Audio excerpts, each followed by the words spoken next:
again. Bag of salad. I like Italian salad because it's got the little red cabbage in it. Put this in your fridge because that's going to be used. Flour tortillas. I have Mission tortillas. Okay. 1 onion. Could be white, yellow. I wouldn't use red in this case just because it needs to be a Mexican flavor, and red tends to, it's more like Greek, I guess. 2 green peppers. A can of ring olives. Don't get the chopped ones, get the ones that are shaped in rings. Mexican cheese. I like the, I think it's called the 4 cheese Mexican cheese mix. I like to mix it up. Sour cream and your favorite ranch dip. I like this one personally. It's, I don't know, Hidden Valley. I like the commercials. Just kind of cute. And of course, last but not least, your beef, which I got on sale for $6.35. And it's a good chunk. This would feed about 2 people comfortably, especially after you put everything else in there. I'm going to get this label off. I'm going to start the beef cooking.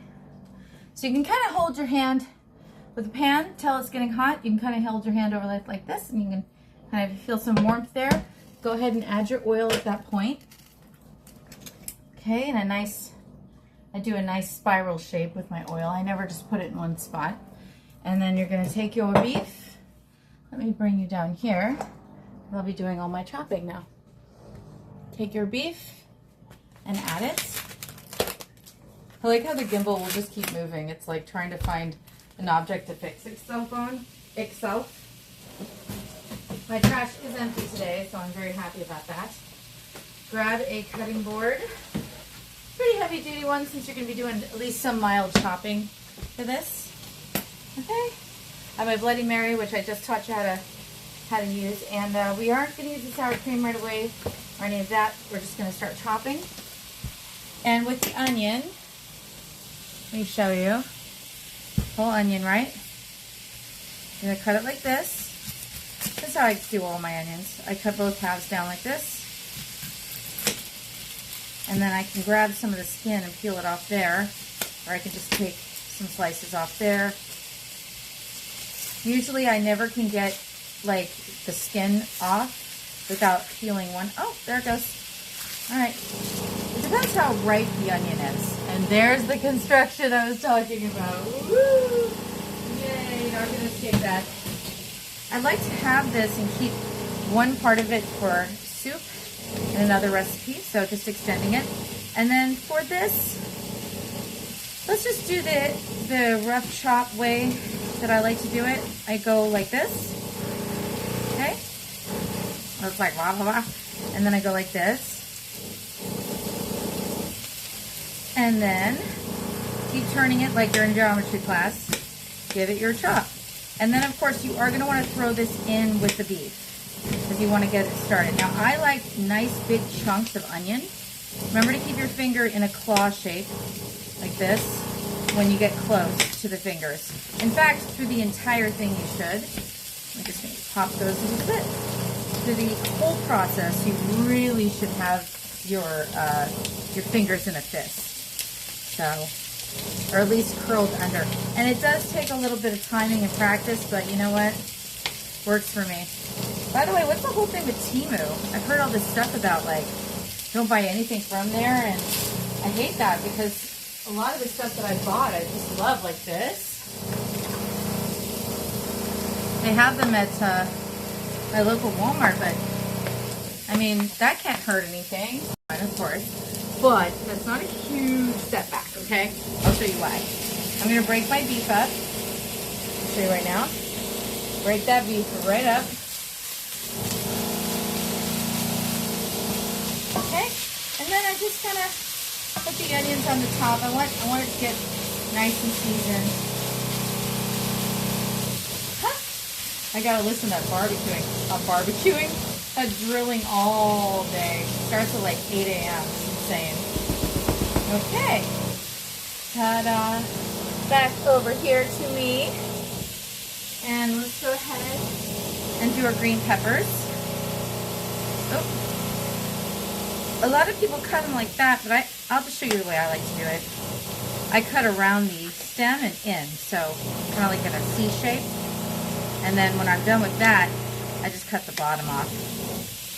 I mean, everyone's got their own way to do it, you know. So whatever, however it works. This guy too. Now I do want to save this, a little bit of this, because I'm going to make sandwiches tomorrow, and my number one thing is a little bit of green pepper. So I'll leave one part here just to put in a plastic baggie. I wish I had one of those things for my veggies, like the veggie thing for that. By the way, with the beef, keep cooking it hard. I like hard cooked beef with my burritos. Brings out the fun of flavor. And then we are going to go ahead and make the sauce mix next. I'm just cutting and cooking right now though, so, and I think you guys can see that. I'm just going to go ahead and cut these up like this. Oh dear. Yeah, spice mix time. Now I don't want to mince it, but I do want some smaller pieces and chunks. So good. Start to get a little splashy. And make sure you break it up. And the onions are going to help give that flavor. Now, around this time, I usually add my salt and pepper, but I'm going to give this a nice cook, and then we'll add everything at the last part. Alrighty? See you in just a second. Okay. Oh, the gimbal is acting so weird. It's like trying to find me, and then it can, and then it gives up, and then it tries to find me again. Oh, it's alive. All right, my beef is done pretty much. And I don't want to cook it too hard. I just want it to look browned. So whatever that means to you, browned onions, browned beef, you are going to add the sauce mix to it. And I will show you the sauce mix. We're just going to build a nice saucy mix. I would say at this point, it's nice and brown. I'm just going to take it off the heat, let it finish cooking. It will continue to cook. That's a rule of thumb. Make sure you break up the beef so that, and spread it over the pan pretty evenly so it has a fair chance to do this. And then we're going to make our sauce mix. So I do 1 teaspoon of everything. And since I've been in chef school for a decade, it feels like I'm just going to do it by eye. But just remember, this is a teaspoon of everything. I like it to be nice and strong. Salt, pepper. I like a lot of pepper, by the way. Depends on your preference. Depends on your... I like a little bit of onion powder. Again, teaspoon. Remember, this is your spice mix for this entire thing. So cumin, I would say 2 teaspoons. Teaspoon of oregano. Okay. And then we have paprika. And I'm going to do, again, about a half a teaspoon of this, just because I'm not super fond of paprika. I like chili powder. You can use the regular kind, but I love this taste. It's so strong. And it doesn't want to come out, but whatever. And then same thing you're going to do with any other spice mix. This looks pretty. Okay. The redder the better. I'm going to add a little water to it, okay? Here's my water. Bring my beef back over here. Just going to stir that up a little bit, just to make sure you get most of it in the pan. You can always do what I like to do, which is grab a little bit of the beef and then swirl it in there and get the rest of it up. Okay, and then I do work with an electric burner stove, so I turned it off just for a bit. Take the water and use this spoon to pull up any of those other bits that are there. See what I'm doing there? Okay. And voila, we're just going to cook this until it's completely done. I'm one of those, I'm very sensitive, or I have a sensitive stomach, so ground beef has to be really, really well cooked, and it has to be fresh. So usually I buy the ground beets the same day I'm going to cook this. And see how it kind of just turns out just like a regular spice mix, but you don't have all that MSG, whatever the heck they put in there, you know what I mean? All right, and then in a separate pan, I usually have it heated up to warm my tortillas with. I'm using small tortillas. You can use big ones if you want. Left, rear. Trying to keep everything in one spot so that I cook my beef hard.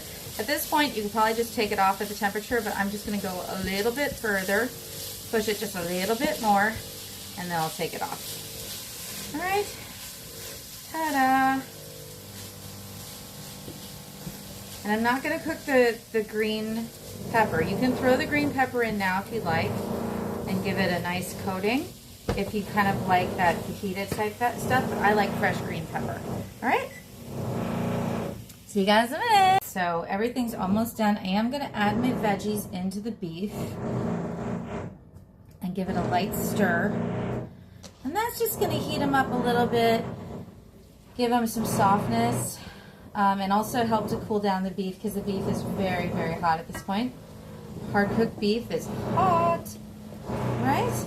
And let me go ahead and warm up a tortilla and see how that, it just gives a little shine to the veggies without cooking them. Again, you can add these veggies in with the onions and cook them that way if you don't want crunchy peppers.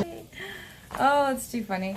I know it's not supposed to follow you when you're not holding it. I've learned that much. So, all right.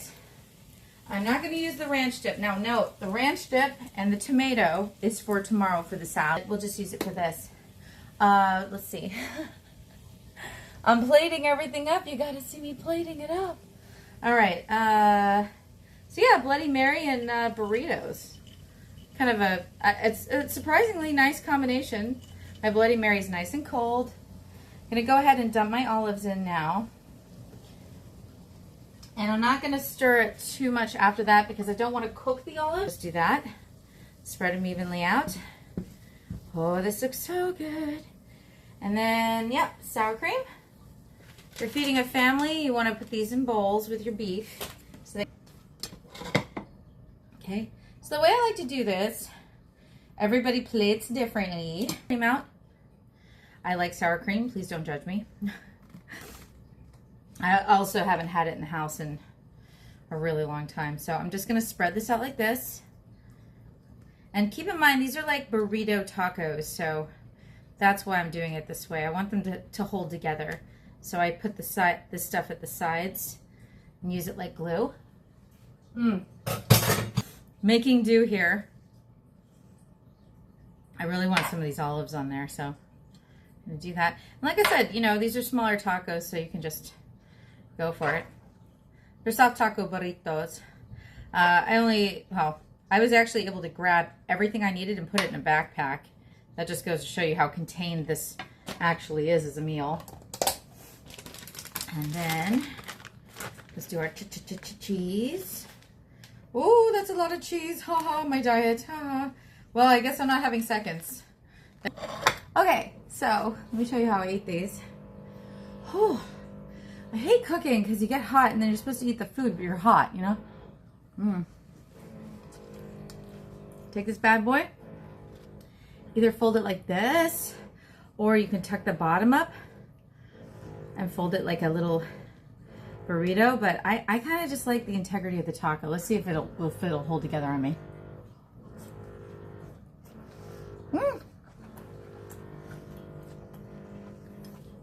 Cutie bite.